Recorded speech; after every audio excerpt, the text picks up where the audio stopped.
Hello, hello, hello. Good morning and welcome to Newsfile. This is your most authoritative news analysis show.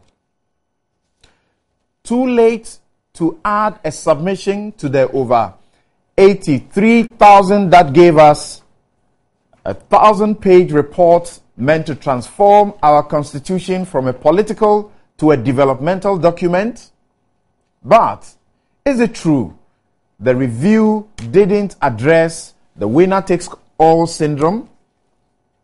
The NPP, CPP, and the PPP look beyond Senchi, still screaming the problems or solutions for Africa's hitherto model of growth now losing its shine. Seeing the lists of over 80 non-core vatable banking services, my question is, what else do the banks do that does not attract tax?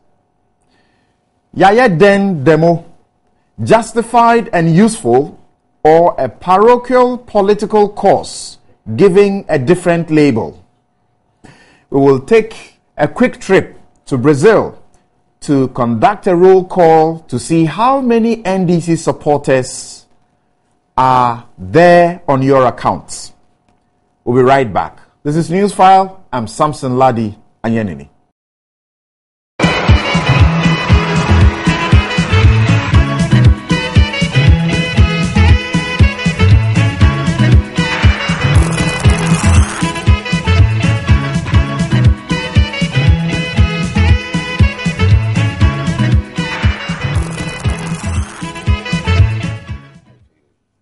Welcome back to your most authoritative news analysis show, Newsfile. And on Newsfile, we put Ghana first. I'm Samson Ladi Anyanini. And as I've already done by way of introduction to you, the list I have here as supplied by my production is a list of 4 items that we are going to be discussing. The first one being that civil society organizations are demanding openness in the constitution review process. And the question is being asked, has the CRC or its implementation work been in vain or what? And I'm sure you would have heard the implementation committee. They say it's too late. No more opening doors. It cannot be an ongoing process forever. You may have heard the NPP, the CPP, particularly they are offering what they say are alternatives to Senchi. Read their alternatives clearly and answer the question whether they are repeating Senchi or simply screaming the problems that we already know and not really offering any solutions as they claim. And the CPP turns 65. That's a lot. What's new in their strength or their weakness? The Ghana Revenue Authority has also issued the VAT list. A simple question I am asking is that the 80+ list of non-core banking services that attract VAT, what else do the banks do indeed that has not been captured? It looks as if, and somebody says, you're opening the banking door, you're closing the banking door, and you're being taxed for it. Then you are certainly aware of the Yaya Den demonstration that hit Kumasi in the course of the week, and the police, were they simply overwhelmed, or that it is the case that the demonstration was disorganized? But the aim of the demonstration, justified or just a mere, advantage to do some politicking by the NPP? And very finally, number 4, Brazil 2014. How is Ghana mobilizing itself by way of supporters to cheer the Black Stars on? You would have heard the Deputy Sports Minister say the majority of the people that government will pay for to go and cheer and watch, we are not too sure if they're going to watch from the stadium or they're going to watch from television sets in Brazil. They're going to be NDC supporters. And he doesn't mince words about that. He's very unequivocal, categorical, that The majority must be NDC supporters because they must benefit from the party they brought to power. Questions have come up. Abdul Malik Kweku Baku Jr. says, sack him. It does appear that in this country, people don't suffer anything who are in public office for misspeaking. Will that happen this time round? And is that called justified? Thank you very much indeed. Your text messages, as always, your questions, your opinions, comments are welcome. 1422, that's the text line, 1422. You can also send your message directly to me at newsfile@myjoyonline.com. Alternatively, you can post your comments on our Facebook wall and we will share them with the rest of the world. My guests are seated. Abdul Malik Kweku Baku Jr., who is editor-in-chief of the New Crusading Guide newspaper. Ni Ama Akromfra, who is the communications director of the Convention People's Party. Then we have Ni Ayikwe Otu, he is former attorney general and he is a legal practitioner. Then, of course, you cannot be an attorney general if you are not a lawyer. Of course, a lawyer in good standing with a good pedigree. And again, we have Dr. Clement Apak, presidential staffer, who is at the office of the president. Just 2 days ago, you celebrated your birthday. Happy birthday. Thank you. And happy Father's Day to all of you, gentlemen. Thank you. Welcome to the show. Thank you very much. Great. Now, you know the Brazil tournament is on. Some of the matches are being played deep into the night. If you are not getting the opportunity to catch the matches that you want to watch, there's a very simple way to do that. You have to, or you have no excuse to miss out on any of the football action and updates from Brazil. Visit mtn.com.gh and click MTN Football to access all your World Cup filler. You can also send the word RIO, that is RIO, to 300 for all the updates on your phone. Just by sending 300 RIO to 300 on your phone, you get all the updates. MTN Football is brought to you in partnership with On Mobile, powered by Gold.com. MTN, welcome to the new world. And I'm sure you like my shirts. And this is the good news about it today. This is for me, for my Father's Day. I'm supposed to be wearing it to church tomorrow, but I have to wear it today. Latida is giving you a whopping 40% discount in honor of your dad. You pick 3 shirts and they give you 1 for free. So just call 0265 65 0918 or 020 433 6444 for Latida's latest designs. I mean, exquisite floral designs, and you will not regret. Your dad will be excited that you did that for him. Latida, be in vogue. And I must tell you finally that Bank of Africa, that's the unique banking experience without any stress or headaches. So you got to hook up to Africa. They've got products tailored to satisfy your corporate. Just call them on 0244 338226. Bank of Africa, as strong as a group and close as a partner. Once again, I say, gentlemen, welcome to the show.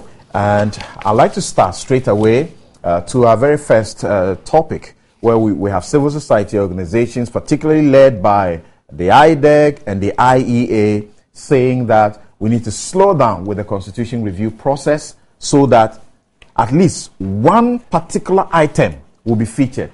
And this is the item about doing away with the winner takes all. I don't know how you have understood their call. I'll start with you, Ni. What exactly is the concern of civil society? And I have read Dr. Abu Sakara, your presidential candidate for 2012. And he says, beyond Senchi, the main problem really is about the winner takes all. Solve that and you have the solution to our economic problems. What exactly is the concern? Samson, let me say good morning to you and my fellow panelists, and then a good morning to your viewers and your listeners.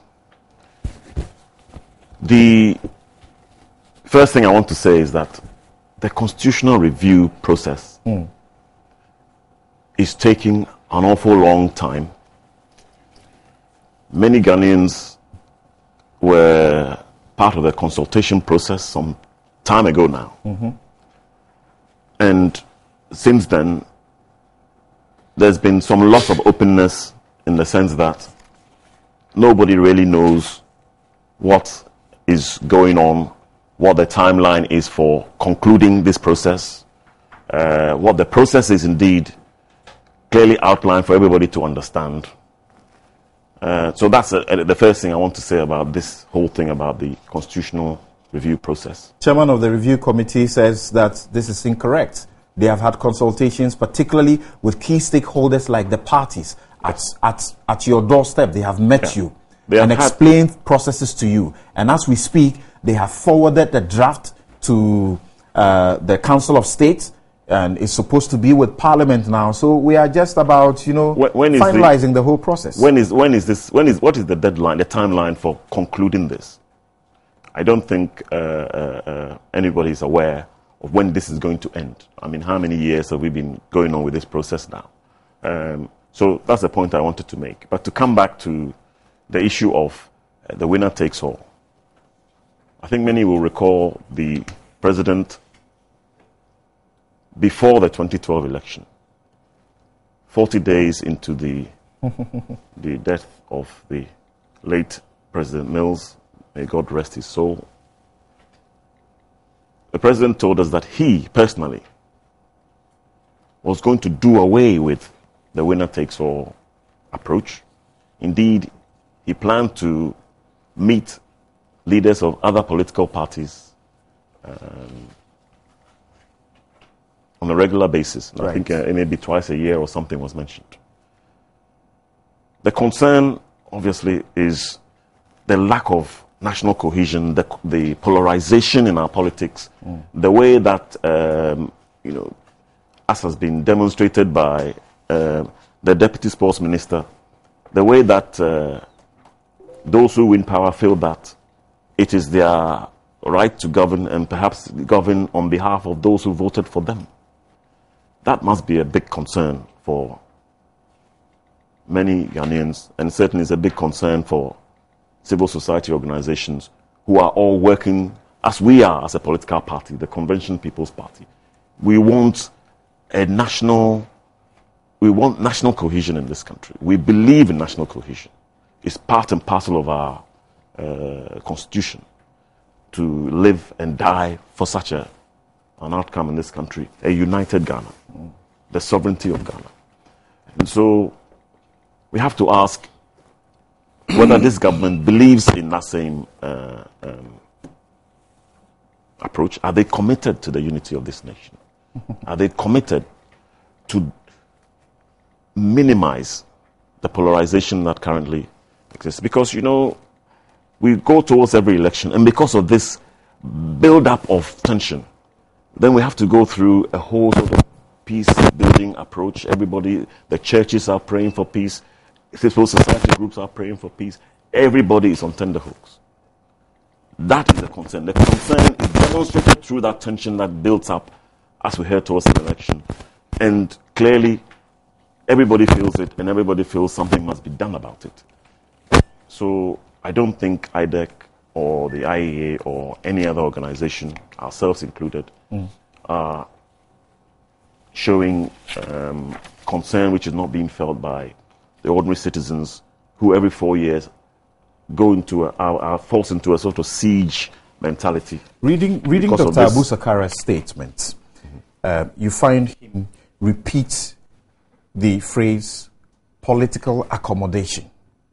He doesn't, specifically use frequently the winner takes all, but that's what he's talking about. Yes, for example, he says that the challenge is to formulate as soon as possible an alternative political accommodation that will ensure greater inclusion, accountability, and continuity of governance. between different administrations. The ineffectual platitudes of we will continue previous projects and we will be inclusive have run their course. Then you hear him say, for example, that the focus on finding a political solution for governance that works better than our current dysfunctional duopoly must be a priority and pursued with the same sense of urgency as the quick fixes we seek for our economy. And I'll read one more point where he now says that going forward, I therefore support a temporary freeze on the constitutional review to permit an immediate national debate on a more appropriate system of governance for Ghana today. My question really is, what exactly are we looking for in this ideal of winner takes all? What exactly are we looking for? That when the president, when one party wins power, the executive should be a mix of, the cabinet should be a mix of party people from wherever. What exactly? Well, not necessarily. Well, I would want to focus on simpler language and the language that everybody understands, which is that winner takes all. I think everybody understands what that means, and that's been the language that has been in the political arena for a long time for this particular issue. So I would rather stick to that as the basis for this discussion. The winner takes all means that you leave out, I mean, in other jurisdictions, for example, if you take the the UK system, leaders of the opposition, for example, have a particular role to play in that democracy. And for that reason, they are paid a particular salary for being leaders of the opposition, for being shadow ministers, etc. They have a serious role to play. They are recognized as such. You know, we don't have such a role here. For example, does the main opposition, the spokesperson for the main opposition in this country, do they carry any more weight in Parliament, in our Parliament, than their fellow MPs? Don't believe so. And so there's a feeling that those who are in power, and as I've said, Minister Yamin has demonstrated that their belief is that they are empowered to govern for themselves, and those who have brought them there should benefit. That is a path that we cannot continue on. It's a path that mitigates against the unity of the state. It mitigates against national cohesion. It mitigates against us getting to a place where we all believe that we are Ghanaians and we all move forward together, one nation, one destiny, etc. So I think that is clear in a nutshell what the issue is about. Okay. What do we want to do? The debate has been opened about whether we now seek to adopt a Westminster system. But even if we continue on the system we have, and the president has signaled that he believes that he should meet the leaders of the opposition more regularly, consult them on issues, make them feel that they are stakeholders in this democracy. That needs to happen. And if it's not happening... In fact, all presidential candidates during election campaigns speak about all-inclusiveness to a certain extent. Now, Mr. Aikotu, I want to know what your understanding of this ideal that is being pursued, what practically is in it, and what are we looking at, so that we legislate that a winning party must do what or not do what. You read the IEA, for example. The IEA has set up an 11-member advisory committee of eminent Ghanaians to coordinate a nationwide consultation on how to address the winner-takes-all syndrome in the Constitution. And you've heard maybe Justice Samuel Short, former commissioner of the SHRAJ, addressing that and saying that we need this to check the amount of power the president wields. That the monopoly of political and economic clout by the winning power is a threat that ought to be done away with. What are we talking about? Well, thank you. I don't think that this is a new topic that has just come onto the scene. Correct. Before 2000, I think it was quite common. People spoke about it. And therefore, the MPP, led then by candidate Kufuor, made it clear that he was going to run an all-inclusive government. he was not going to do what we are now complaining about. Eventually, he won the elections, and he did brought on Papa Kwesi Indum, who is not MPP, Moses Daniba, who is not MPP, Malam Issa, I believe, the sports, who isn't MPP. Professor Egan was given some room to operate somewhere in culture and all that. So I think that something positive was done. In fact, at the time that President Kufuor was reshuffling his own ministers, he left some of these people in place, to let people get a feeling that indeed the all-inclusiveness is working. So that's all it is about. That is all. Win power, bring other people from other parties to form your cabinet or so. Because what happens is that when the people stay out, they only plot and they never help you. In other words, their time must come. And so they are looking at our best. So bring your enemy to the table. Exactly. But if you bring Dine them with up, him. Talk to them, get everybody a little space, give the space to others to also, be seen, to be taking part. What's the point of multi-party democracy then? Well, it is done elsewhere. In America and elsewhere, you don't always have the winning party ensuring that only its people become ministers or they are put in places. America has not legislated that you should appoint people from other parties. So why do we want to do it?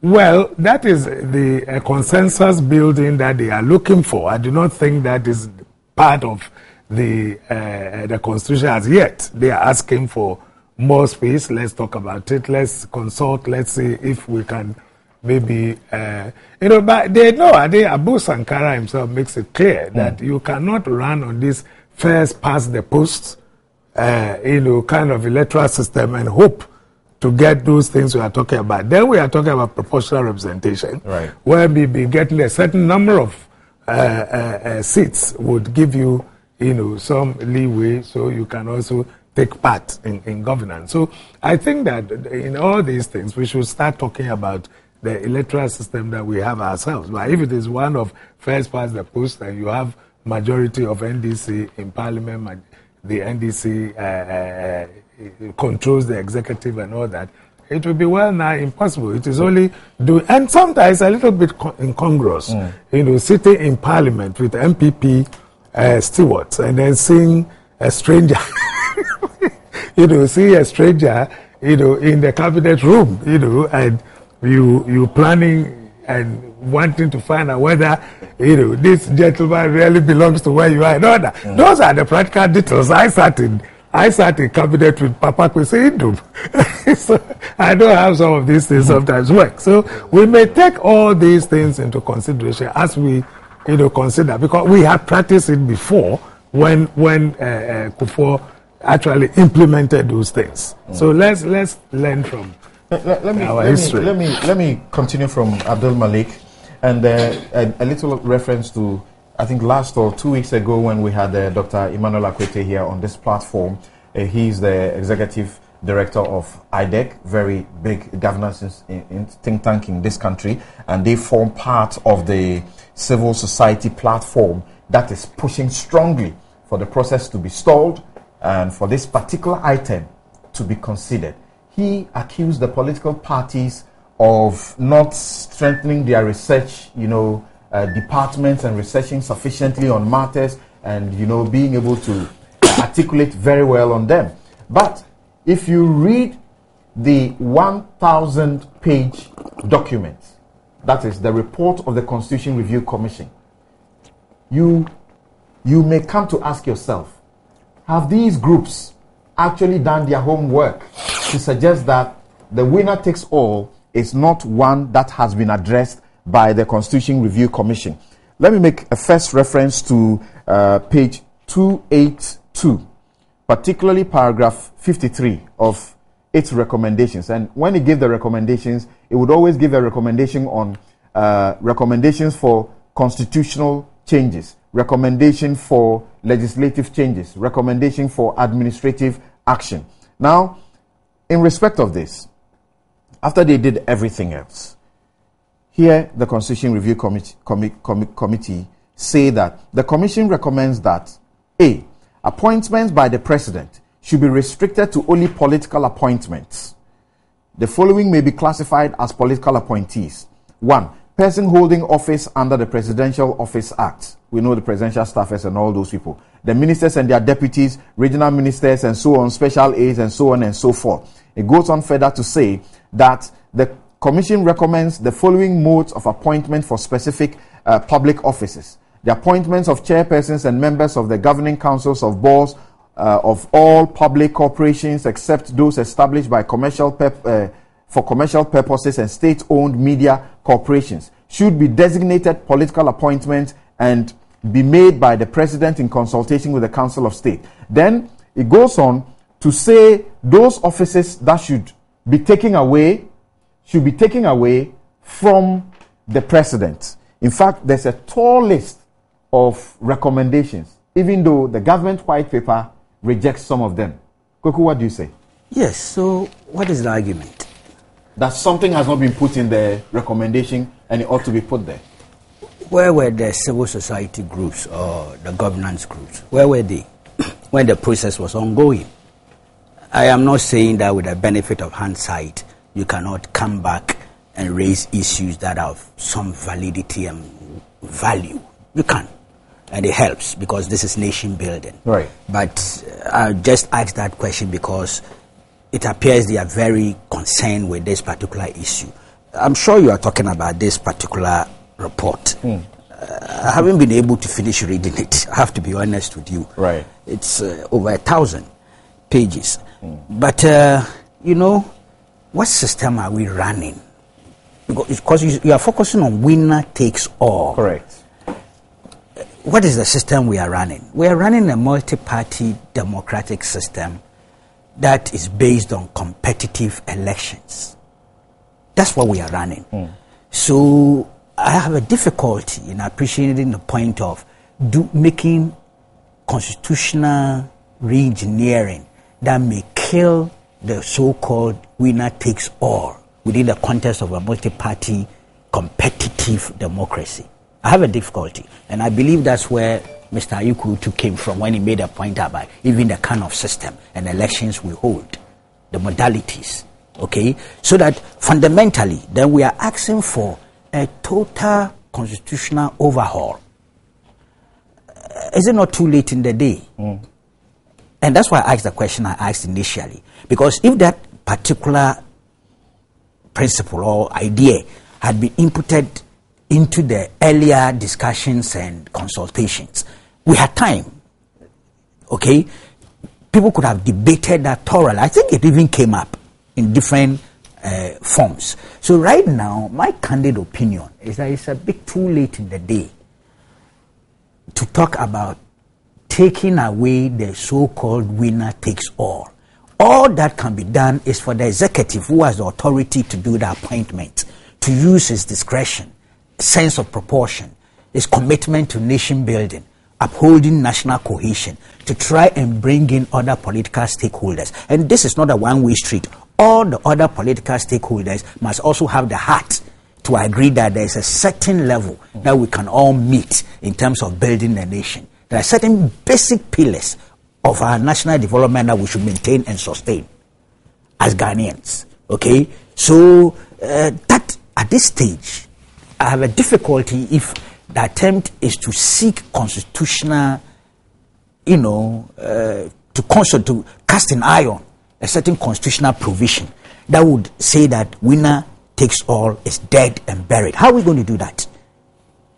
How are we going to do that if we have multi-party democracy that functions through competitive elections? You see, the government itself, when it's white paper, there was a place, page 47, right. Issue 5, politics and polarization. Because winner takes all, I believe, maybe in the conception of some people, leads to polarization. Correct. Okay, breeds disunity, lack of cohesion. Government accepts the recommendation that the directive principles of the state policy should be amended to include a provision that enjoins governments to take measures to deal with the rising tide of politicization of every aspect of national life and ethnicity within the Ghanaian polity.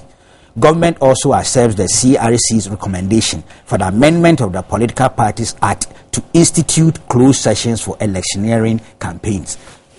We are talking around that context. Right. Okay. But you see, really, if you look at the way we've gone about things, unlike our previous history, which we had a lot more evidence to that effect, coups disrupted governance structures, disrupted economic programs, and threw out many of them. Within the context of the Fourth Republic, whilst there is some evidence to the effect that it isn't every project that a preceding government initiated, that the successor government had continued. We have a mass evidence to show that we have continued many more projects. So if it is the problem about winner takes all leading to some truncation, let me conclude. Sorry, I understand that we need to take a break at this point. We need to tweak something and then we'll get back to you. Thank you very much. We'll be right back. This is Newsfile.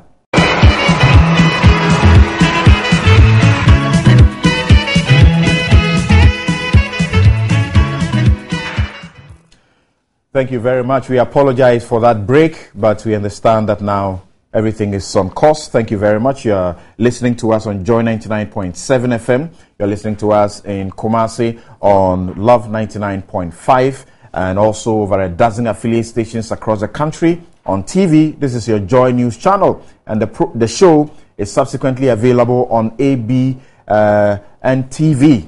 Thank you very much. Indeed, your messages, your comments, your questions are still welcome. Bring me questions so that I ask my panelists what exactly the IDEC, the IEA, and all those groups, and now the political parties also joining in, what exactly are they looking for? And Abdul Malik Kwekubako was on the floor making the point after I had referred to a portion of the Constitution Review Commission's report. But Kweku, as you continue, there is the page 770, paragraph 111C of the report, and I'll read that quickly to you. It also says that according to some submissions, there is the need to review the winner-takes-all system in the nation's politics, which hardly considers members of opposition parties as partisan in development. The rationale for this call is that the winner-takes-all system gives rise to corruption, bribery, and violence in the country because political parties would want to use all means possible to win elections. My question again is that these civil society organizations may be doing a moot, proposition. Yes, but for the respect I have for them, and I mean it, they are damn good, okay, very credible groups with huge level integrity. I would have said perhaps they were asleep then, but I wouldn't say that because it's here. It's obvious that it was discussed. Yeah. But what I find interesting is that you see, when you read the same page, page 771, right, it goes on to talk about a change in the current system of governance was also proposed. Correct. The submissions that contain this proposal focused on the need to change the presidential system to the parliamentary system, with a prime minister in charge of government business and a ceremonial president as a head of state. We've had that before. Correct. I'm not too sure if we had enough cohesion even under that system. And then some submissions call for the introduction of a one-party state to deal with all the political chaos. Right. We've had that before. I'm Correct. not sure it sustained national cohesion. There was a submission for omandocracy. Interesting. Omandocracy. Inchi, the woman crazy. That's just chasing a mirage. And it makes me recollect a champion's Unigov and the way he pushed it. It was the same thing. The need for APC, Army, Police, Civilian Unity, because parties by their very nature, according to him, were potentially divisive or actually divisive. We've gone through that path. I really think that it's too late in the day for us to give serious thought to the proposition being put forward by the civil society groups, in spite of the respect that I have for them. I think it's a bit too late, and it will be such a Herculean challenge. It will require some constitutional re-engineering and may also require some structural changes in our governance system. I am not too sure we are ready for that. Okay. Beautiful idea. Let's perhaps continue brainstorming, but not immediately implementable. Dr. Park, Kweku says it may require a lot of changes, structural, constitutional, re-engineering, and all of that. Read the document and they tell you how that should be done. But another part which may be key for government to pay attention to and the whole public to pay attention to may be that the civil society group's attention would be to focus on the white paper and how the white paper rejects some of the noble ideas. For example, making the office of the mayor, the DC is elective. Government's white paper did not accept wholesale. It rejected some of these. For example, making sure that the public service, appointments into public service, some of them, the president's hands are freed so that some other entities are allowed to do those jobs. Government's white paper rejects some of these things. Yes, Samson, thanks for giving me a chance to take a bite at the cherry, so to speak. But first of all, I think it is very important to put things into perspective. And I must emphasize the initial question that Kweku Baku posed. For those who have not followed the process, and I have followed this process very keenly, even in my days as a civil society leader and presently. And therefore, it's very curious that whereas government had issued the white paper way back in June of 2012, it is only now that these eminent and well-recognized think tanks and other political leaders have now deemed it fit to scrutinize the government white paper and to seek to stall a process which is almost complete, purportedly to address what we describe as winner takes all. But even before I get to the substantive issues and perhaps the justifications that government has professed not to accept some of the provisions, it is very important to state that government has accepted almost 95% of the recommendations made by the CRC. Now, the difficulty that some of us have, and I think the other panelists have stated that earlier on, is the very definition of winner takes all. What exactly do we mean by winner takes all? And you had raised an earlier question. Are we suggesting, for example, that we expect the president to appoint members from different political parties to serve in his executive? If that is what we expect, then we can say that this president is actually practicing the opposite, because he has people in cabinet, for example, my own member of parliament, Honorable Alhassan Azong, who is an MP elected on a ticket of the PNC, serving in cabinet. And if you look at his appointees, there are several other appointees in terms of presidential staffers, senior advisors, like the likes of Dr. Newmoy Thompson, who actually belongs to the CPP. And of course, you can also speak about elements from the PNC, including Dr. Sule Garba and others, who are all serving in this government. Who has no political affiliation. So if we have to speak, we have to speak about the winner takes all to represent even the president appointing people outside of his own political party to serve in his government. I think we can say with all certainty, backed by this evidence that I've adduced, to say that President John Dramani Mahama is definitely doing away with the winner takes all. Mr. Ikotu has told you about what President Kufuor did. Yes. I think the campaign... But that is only one person. The campaign... Compared to President Mahama. Not one person, a number of people. I think the campaign is that it should not be left to the discretion of a president. Yes, I fully understand that. But what I'm saying is that even as we look at the possibility of including this or not, it is a fact that this president is already working his own way to do away with this. But the other issue we must recognize is also the issue of ideological differences and the possibility of sabotage, which should not be taken for granted. I mean, quite clearly, whilst it may not be far-fetched for the likes of Honorable Azong, Dr. Newmoy Thompson, Dr. Sule Garba, and even Dr. Raymond Atuguba to serve in an NDC government by virtue of the proximity of political ideology. And when you mention Dr. Raymond Atuguba, you want to associate him with the PNC, is that it? Well, yes. Okay. I mean, it is not a secret.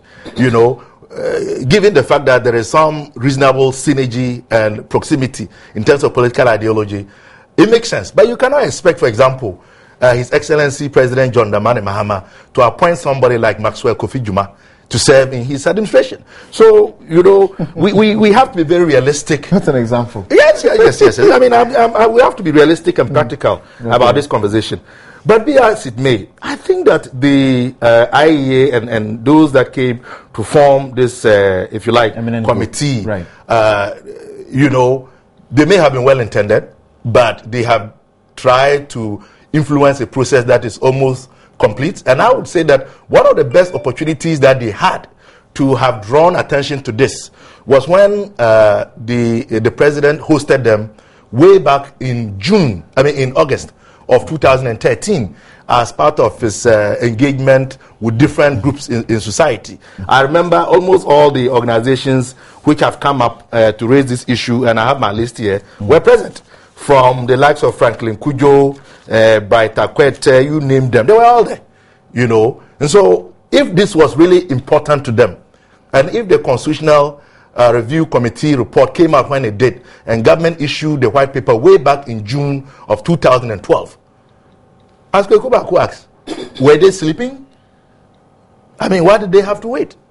So even before I look at the very nuanced aspects of the question that you pose in terms of government's proposal on the need for us to take this proposal to elect MMDCs in a graduated process where government is not totally objecting to it, but is saying that for ethnic cohesion, for security reasons, and also to ensure that at least we introduce it gradually, the idea is that the president nominates a number of candidates, they are scrutinized and vetted by the Public Services Commission, and then they are elected by the people within that district or metropolis as a start.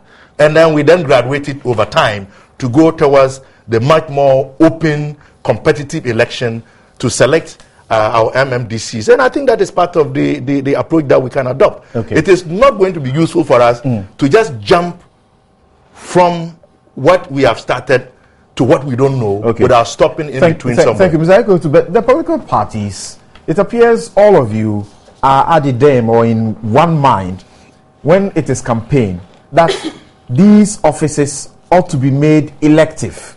Then suddenly you get into power, you set up a constitutional review commission endorsed by almost all the parties, and a commission that we spent billions to empower them to do their job. They go through all the districts in this country. They meet all former presidents. They meet all stakeholders you can imagine. They have in excess of 83,000 submissions. They put together a 1,000-page report, and government issues a white paper rejecting portions of what should represent the overall aspirations of Ghanaians. Should that be accepted? With justification.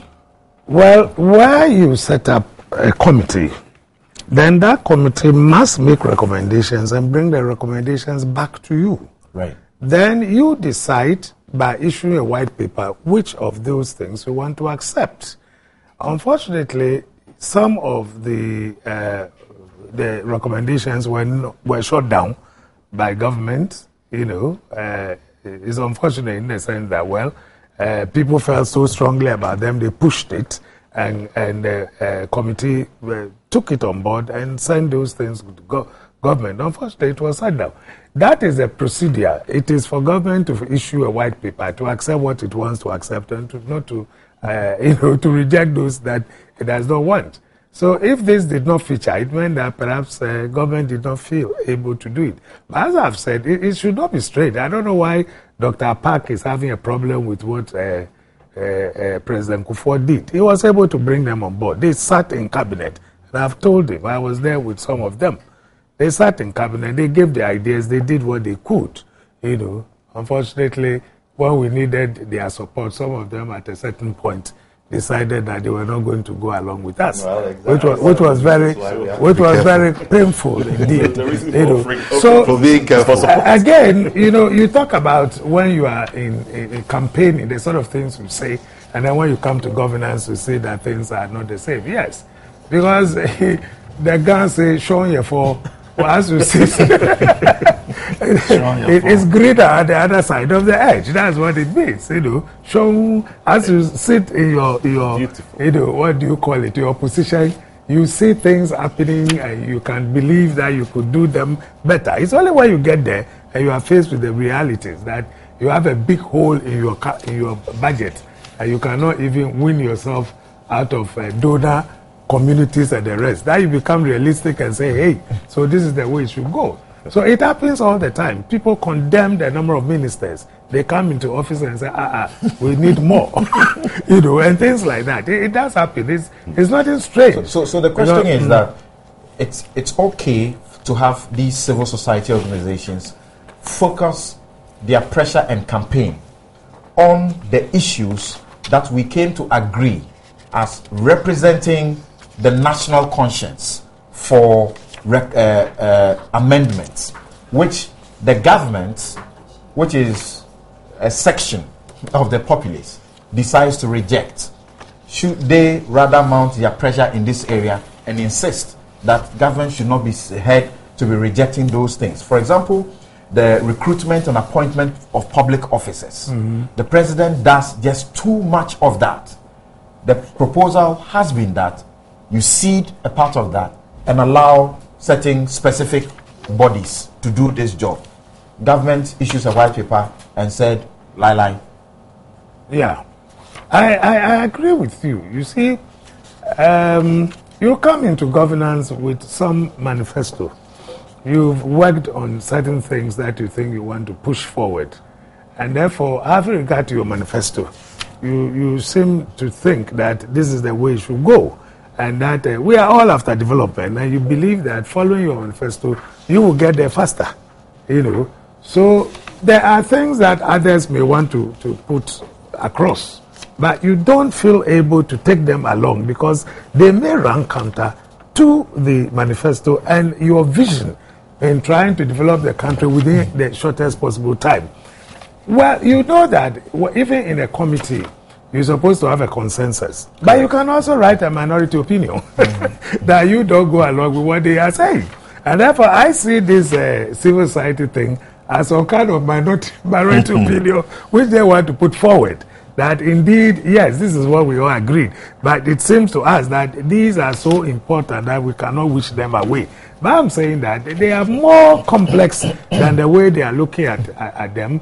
Now, if we want to look at the entire democratic structure, as the Constitutional Review Committee itself said, then it is, it is a bit late in the day, unless they are saying, okay, stop everything, let's go back and do consultation. But we've seen in the report that these consultations were done. They looked at it, I mean, if you're fighting corruption, does it mean that you need to bring other people before you can fight corruption? You are there, if you read Lee Kuan Yew's book, he says that we came into office wearing white to show that we don't want any corruption. So if I get you, I deal with you. It's not a matter of, the opposition coming to tell us what we should do before we can fight corruption. But the government must be there. The president must be able to say that this is not on, you've done it, and that is, you had it.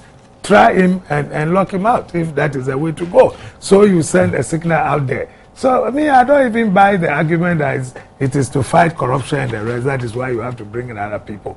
We have to look at the whole structure. If indeed that is what they are looking for, then it seems that it's not going to be that easy the way they are looking at it. Right. Your candidate, zeroes in on the district assembly system.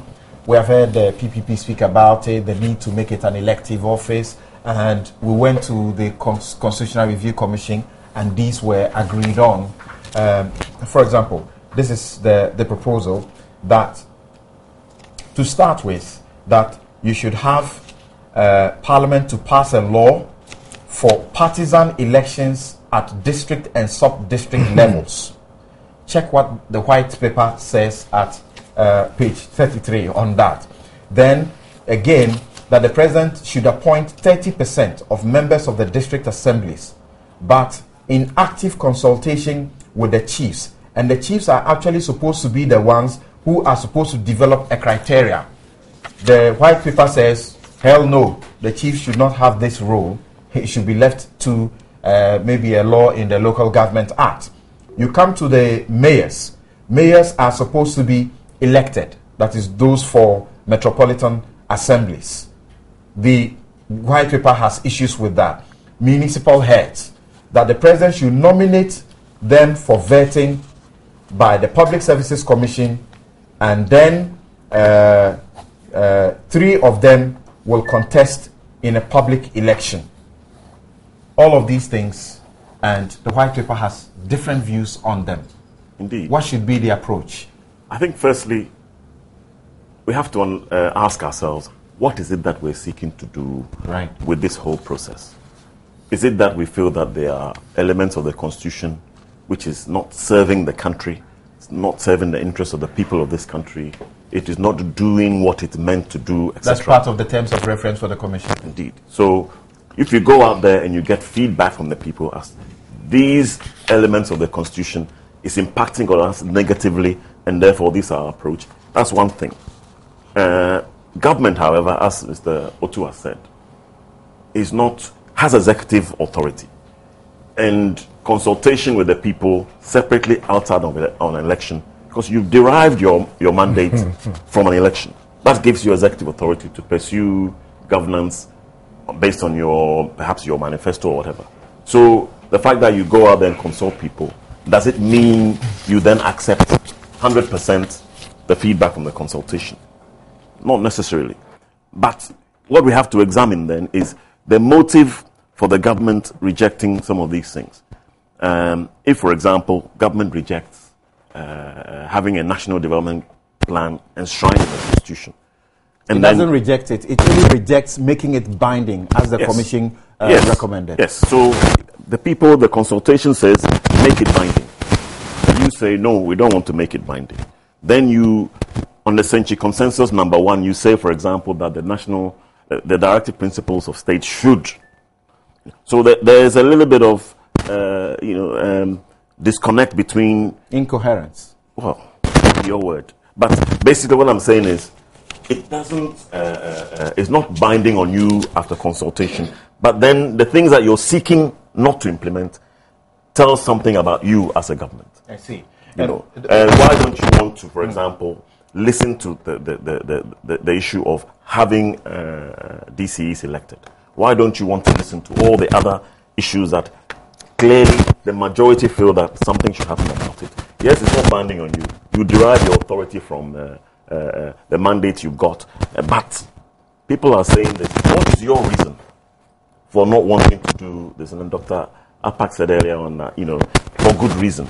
And so maybe he may have to give us some of the good reasons why elements like this have been rejected. Why don't you want a national development plan enshrined in the Constitution? Okay. Why don't you want district chiefs executives elected? Why don't you do away with having to appoint, because people feel that it's mitigating against their development, against their circumstance, etc. Okay. Dr. Apak, and briefly as we close the chapter on this particular subject, why is it so difficult? For example, I'm sure that we can say that it is obvious now that reading the document as presented by the Constitution Review Commission, there is clear and abundant, provision to cure the winner takes all. Don't let the president do all appointments. Let him take only political appointments. You say no. When they recommend, for example, that the NDPC should have a representative with relevant professional experience from each of the major political parties. That one, I haven't heard that you are against it as government.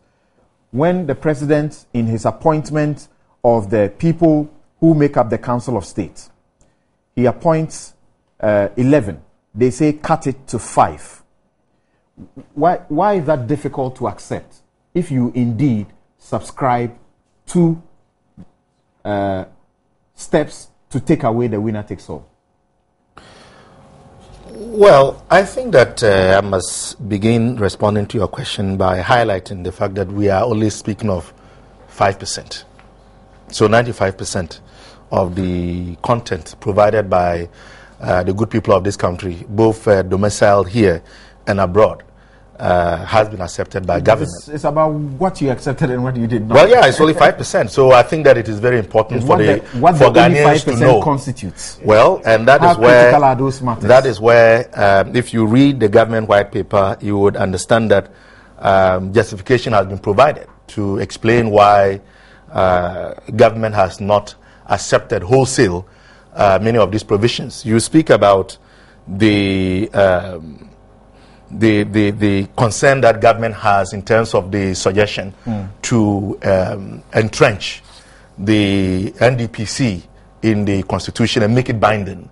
And of course, for obvious reasons, we have the directive principles of state policy, which quite clearly reflects the social, economic, and other aspirations of the good people of Ghana, on the basis of which most political parties model their manifestos. And the argument quite clearly is that if we make the role of the NDPC binding for it to serve as the arrowhead for national development, which in fact in the present context it is doing to some extent, then quite clearly we are in many ways undermining the very principles underlying what we call the multi-party system of democracy. So eventually, what we'll be saying is that we should go back to a political system where all political parties would subscribe to one political ideology. And that in itself is a danger to competitive politics in this country. So, I mean, and I think it's a very cogent reason. Thank you. Thank you very much. Let me go to the phone lines. Socialist ideologies are not the same as neoliberal capitalist ideologies. Let me go to the phone lines. I have the executive director of the Institute for Democratic Governance, IDEG, Dr. Emmanuel Akwete, on the line. Dr. Emmanuel Akwete, good morning. Thank you very much for joining us on Newsfile. Good morning. The line is so bad, but anyway. We can hear you clearly. So help me out. What exactly is your forum seeking? I think we would like to contest the view that, for instance, let me take a specific point because you have a short time. The view that we missed our golden opportunity because we didn't make representations when we met the president last year, or we went to the Constitutional Review Commission and the views were not taken. So it's a minority view we are putting across. I think it's flawed. If the discussions are put in context, we have to look at the context within which the late President Mills decided there has to be a constitution review. If you read the CRC report, aspects of those contexts are not articulated, but we know them for a fact. For example, the 2008 elections, the margin with which he won the elections, the polarization, the transition challenges, the state of the country, which made him even not pursue what his party wanted, arrest people, prosecute them, and so on and so forth. So for him, peace and stability and the unity of the country was extremely important to him. The CRC recognizes this. When you go to, I think, the first chapter or part of the executive summary. But then it focused on fine-tuning the Constitution and did not explain to us why it was so fundamental to review the Constitution at that time to address issues of peace and stability and all those. When they finished their proceedings, we went through the 2012 elections. If we thought the threat of violence was just a fluke, it was more serious in 2012, and it took 8 months of a petition to manage the situation. We are interested as think tanks to understand why is there this recurring threat for a country that is doing so well in democracy and is being praised by all the world. Why does it have high incidence, growing incidence of recurring threat of violence?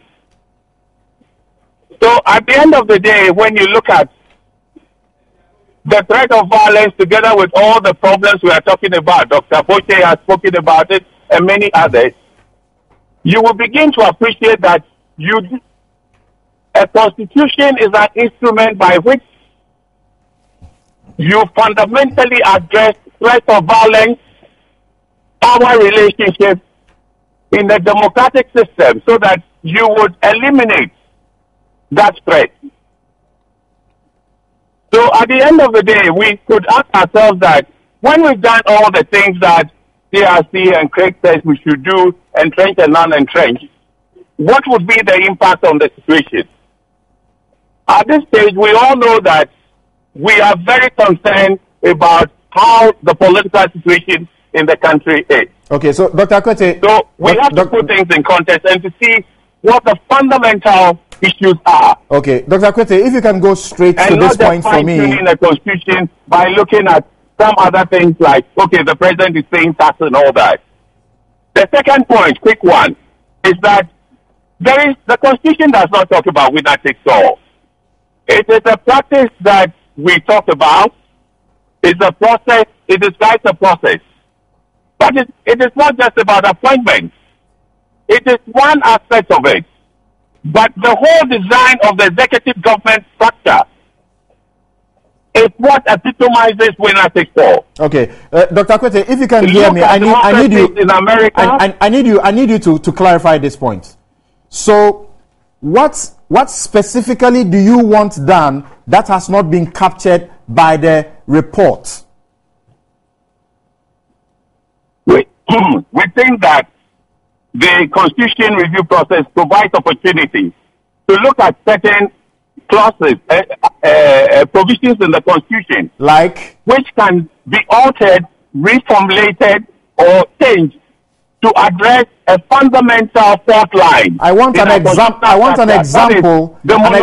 I want an example of what you are talking about, which has not been addressed by the Constitution Review Committee. It is not simply a matter of addressing. It's whether the address tackles the problem, cures the problem, which is the legal term you use. We can address an issue by splashing some nice perfume on it, and we can also address it in curing it. What it hasn't cured is what I was trying to draw your attention to. The design of the executive government framework is where you would face the problem of the recurring violence. You see, in every democracy, you don't just share power you don't manage power only in the legislature, where it's inclusive, everybody gets representation through the vote. You also look at the executive, whether it's a presidential or a parliamentary system. So you would have blue and red states in the U.S.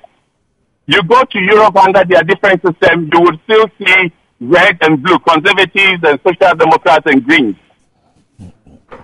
And that is a way of accommodating and promoting inclusiveness at different levels at the local government area. Doc, sorry, but I need you to do this. I need you to do this. I need you to give me one practical example constituting a cure of the executive arrangement that you talk about. Open up local government to competitive elections. Yes, that's been provided for. That's been provided for. Inclusive proportional representation. Okay. Because of our peculiar context. If I don't analyze it to you, you wouldn't fully appreciate. It's not a matter of just an article in a CRC or a tech report.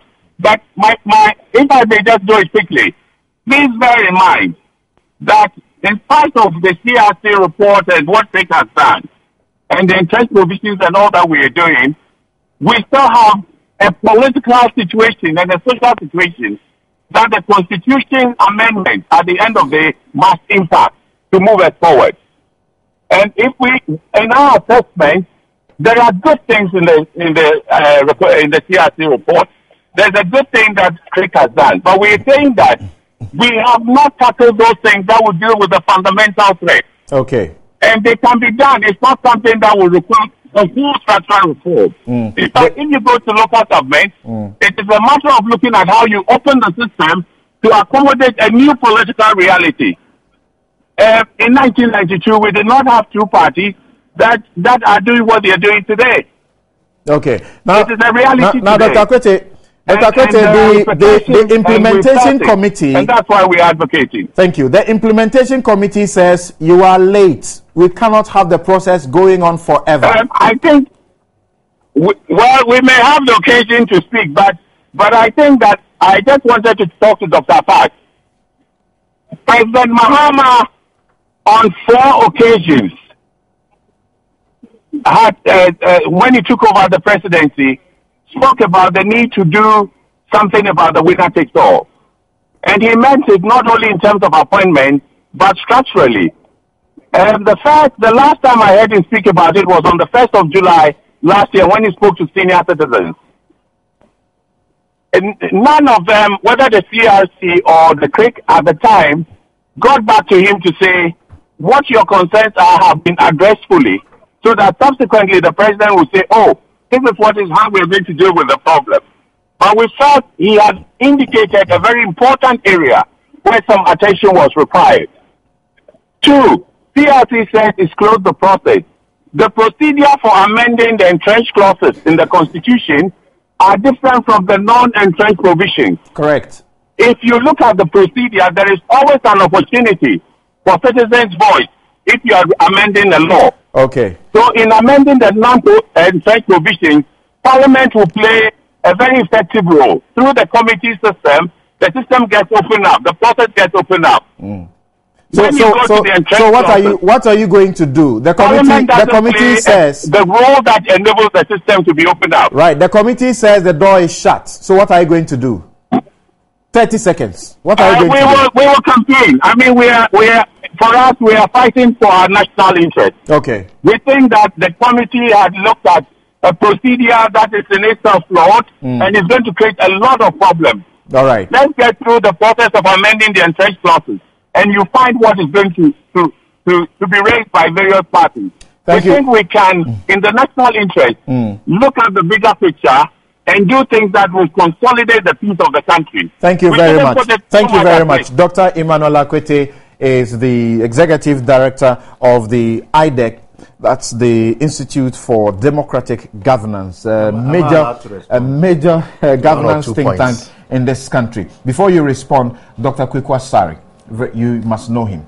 He's led a few constitutional matters at the Supreme Court here in Ghana, including whether or not when the president is traveled and there is absence, whether or not the speaker should be sworn in and so articles, on. But I haven't met him. Now he says, and he's sending this to us from the United States of America, he says that there is no requirement whatsoever for constitution amendment proposals to go through the CRC, which is not even backed by law. That's a fundamental challenge coming up. The civic society groups can lobby Parliament to initiate the amendments that they are seeking.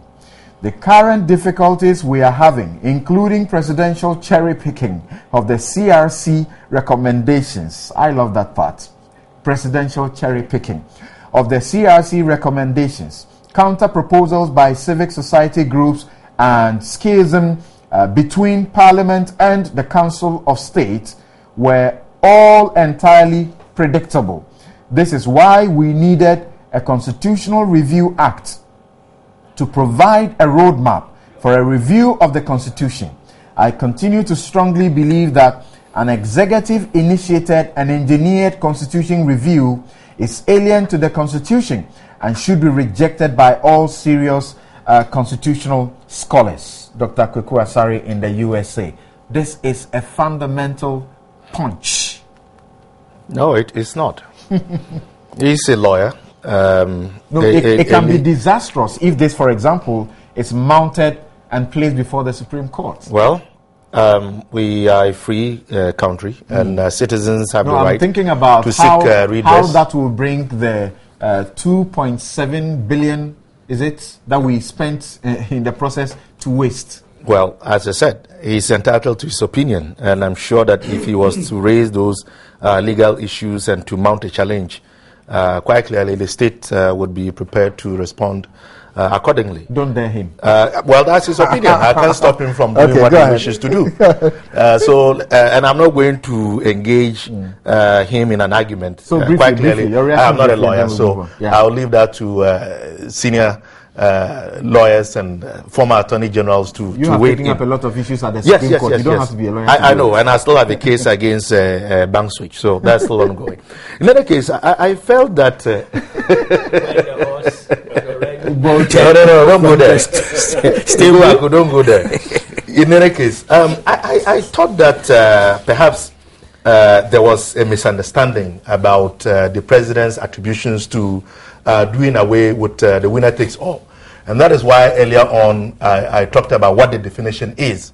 Because if you look at the various submissions that the president has made, I stand to believe that he speaks about doing away with that within the context of the government white paper, which was drawn out of a very careful scrutiny and study of the recommendations made by the CRC. Okay. And indeed, the president's vision is to run a stable, united, inclusive, and prosperous nation with opportunities for all. Thank you and if we can actualize this, yes, we can end it on that. Quite clearly, that is reducing the negative impact. That lofty note. Okay, Koku, 1 minute. 1 minute. Koku. Well, I'm not sure about minutes, but the point, Professor. No, sorry. Yes, I mean, you know, I cannot challenge people who have legal education and brains and all the rest. I mean, who am I? But I just Sometimes wanted... the law is common logic. Go ahead. Well, maybe that's why I talk some of the street law. But I just want education. For instance, I'm looking at the CI 64 that set up the Constitution Review Commission. And it talks about now, therefore, okay, let me read the first part. Whereas the preamble, whereas the president is satisfied that it is in the public interest that there should be appointed a commission of inquiry into the operation of the 1992 Constitution. Now, therefore, in exercise of the powers conferred on the president under Clause 1A of Article 278 of the Constitution. Correct. This instrument is made this day, 8th of January 2010. And then you come to paragraph 5, mode of operation of the commission. The commission shall carry out its inquiry in accordance with this instrument, and chapter 23 of the 1992 Constitution of the Republic of Ghana. I just want education. That's the instrument, not give the commission the legal basis. Do we need the constitutional? It's a constitutional act. Before the commission could have performed. Act meaning that Parliament ought to have been the driving force. Correct. I'm just asking. Yes. Are we suggesting that this was unconstitutional? Maybe a former Attorney General would Well, clearly, I disagree with the points that he has put forward. There are two ways of amending the Constitution, because we have provisions which we call entrenched provisions, and then we have the unentrenched provisions. Where we are dealing with unentrenched provisions, Parliament can deal with it. Right. Where we are dealing with entrenched provisions, we are talking about referendum. Correct. So you need to go and consult the people. So if a committee is set up, and part of the areas we intend to amend includes entrenched provisions for which the people's mandate ought to be sought, because at the end of the day, you are going to go through a referendum. Correct. Then there is nothing wrong with what has happened. And those that Parliament can solely deal with, Parliament is going to deal with. Because we provided the drafts for all of that. Because this is not the first time we have amended the Constitution. Correct. The Constitution has been amended in the areas which were not entrenched. So I don't agree at all. I mean, the Constitution provides means of amending the Constitution. Project proposal, consultative review of 16 years of the operation of the 1992 Constitution of Ghana. It was submitted by the Ministry of Justice, dated October 2009. And they talk about research conducted by many governmental and non-governmental organizations reveals that there are potentially close to 40 changes that need to be made to our Constitution. The proposals have largely centered on the following. There is a list of 39. You know, many of them, and that's why I'm worried that the new point about the winner takes all is coming at this hour. Thank you very much. The timing is a bit... And all of overhaul. And all of those concerns that came up and culminated in the review, we're told included what the APRM had to do. Sure. The Africa Peer Review it's all mechanism. Here. Yeah, it's all here. Thank you very much. We'll take a quick break here. We'll return. I read some of your messages and your comments on this particular matter, and then we will go to deal with the alternative economic solutions that are being proffered by the NPP, the CPP. In fact, and indeed, are there any real alternatives in what they are seeking to give? We'll be right back. This is Newsfile.